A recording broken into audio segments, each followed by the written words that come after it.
نبدأ بسم الله. هنعمل من الجردل ده 3 أفكار من نفس الجردل. أول فكرة، قصيت الشكل ده على قطعة من الورق الكرتون وهنزل بيها على الجردل بالشكل ده كده، وهاخد الشكل بتاعها بالقلم على حافة الجردل من فوق، يعني تحت حافة الجردل بالظبط. هبتدي أعملها بالشكل ده. عملت اليدين قصاد بعض وهبتدي أقطع بالقطر علشان يبقوا مقاس واحد، وعملتهم قصاد بعض بالظبط. هنفرغ بالراحة كده بالقطر، واليد من جوه هنفرغها بالمقص، هتبقى سهلة قوي معاكي لحد هنا. والفكرة دي هتبقى جميلة في المطبخ جدا، يعني بدون اي اضافات هيبقى طبق حلو قوي في المطبخ، او منظم بلاستيك شكله شيك جدا، ابيض سادة، شكله رائع زي الجاهز بالظبط. هنبتدي نعمل منه فكرة تانية باني ازوقه بالشكل ده. هبتدي بقى اغلف اليد بشريط الستان. اختاري اي لون انتي حباه، ممكن كمان تستبدلي شريط الستان باي شريط عريض عندك، او شريط تزيين مثلا يكون معلهوش شغل كتير هنغلف بيه اليد. ممكن كمان نلف عليها اي نوع من انواع الخيوط.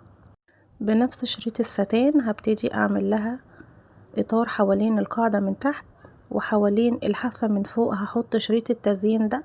استخدمت اللون الازرق برضو في الذهبي.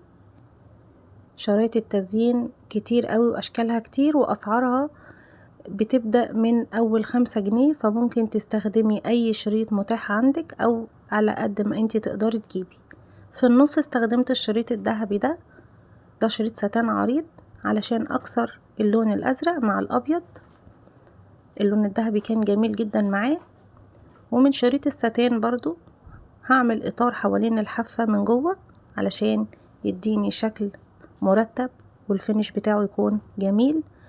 وده الشكل النهائي، شكله في منتهى الجمال. ده منظم لأغراض كتير قوي عندك في البيت، ممكن تستخدميه في أي مكان. شكله لوحده رائع جدا ومساحته كويسة قوي. غطا الجردل بقى هنعمل منه فكرة برضو حلوة جدا. استخدمت على الجزء اللي جوه ده ستيكر، قصيته مقاسه بالظبط، وهبتدي امشي عليه بالمنديل علشان اطلع فراغات الهواء وما يبقاش فيه اي تنايات. من اول الحافة بتاعة الستيكر هبتدي ألف خيط الخيش. ممكن تستخدمي أي نوع خيط زي ما قلنا، يعني الخامة المتاحة عندك استخدميها. انتي معاكي الفكرة الأساسية والخامات دي بتاعتك انتي.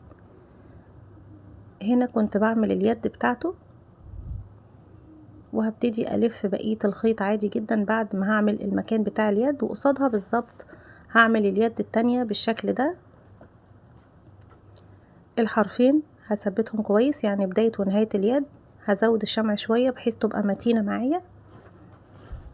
وهنا الجزء اللي هلفه تحت اليد ده هو اللي هيرفع اليد بالشكل ده وهيثبتها اهو بالشكل ده كده. وهبتدي ألف عادي بقية الخيط. في النهاية هيظهر عندي جزئين تحت اليدين بتوع الصينية اللي انا بعملها، هيكونوا مش كاملين، يعني اللفة بتاعتهم مش كاملة. فهبتدي احط قطعتين من خيط الخيش تحت كل يد. الخطوة دي هتشوفوها دلوقتي مهمة جدا. هنا كنت بقفل خلاص، هنيجي بقى للجزء اللي تحت اليد اللي انا قلت عليه اهو.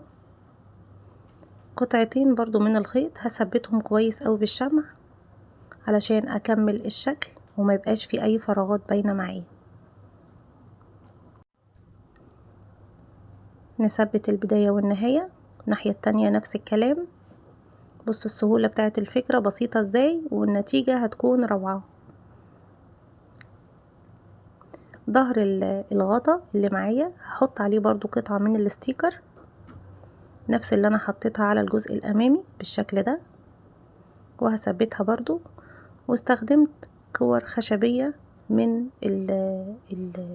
من محل برضو بتاع ادوات التزيين وادوات الهاند ميد، بتتباع موجودة، يعني سعرها مش غالي خالص. الكيس برضو الكيس كان ب7.5 جنيه، في حوالي 10، يعني مش غالية خالص. استخدمت 8 ارجل.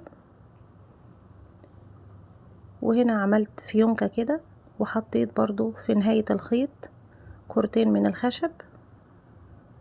الستيكر اللي انا مستخدماه مدي لون الخشب، فالخيش مع لون الخشب حلو قوي.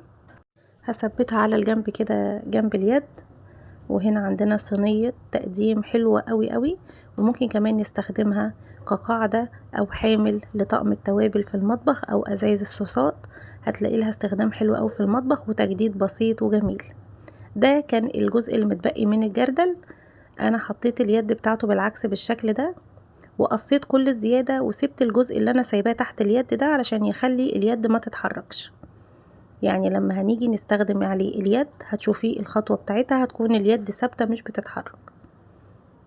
غلفت جزء من الكرتون على قد القاعدة، غلفته بالقماش، ثبته هنا في القاعدة بتاعت الجردل بتاعي، وهبتدي احط تحتها قطعة من القماش علشان اثبتها كويس. تاني انا مثبتة القاعدة الكرتون اللي هي ابيض في اسود دي، مثبتها كويس في البلاستيك، وده جزء تاني من القماش هثبته على القاعدة علشان اربط بين القاعدة والجسم البلاستيك علشان تبقى متينة معايا. وحطيت من الداخل الشريط التركوايز ده، شريط عريض، وهبتدي اقلبه لبره بالشكل ده علشان اغلف بشكل كويس ويبقى الحرف معايا مش باين خالص في اي جزء من البلاستيك. بعد ما هثبته خالص هستخدم في النهاية خالص شريط التزيين ده شريط زي كلفة كده، هثبته حواليه. ممكن تستخدمي اي شرايط من القماش حتى لو من ملابس قديمة، اهم حاجة يكون اللون متناسق معايا، يبقى القماشة متنية حروفها، هيديكي نفس النتيجة. يعني الفكرة معايا والادوات والخامات معاكي. اليد زي ما قلنا تحتها جزء من البلاستيك من جسم الجردل، ثبته على اليد بالشكل ده، وهبتدي الف معاها الخيط ده، خيط الكليم.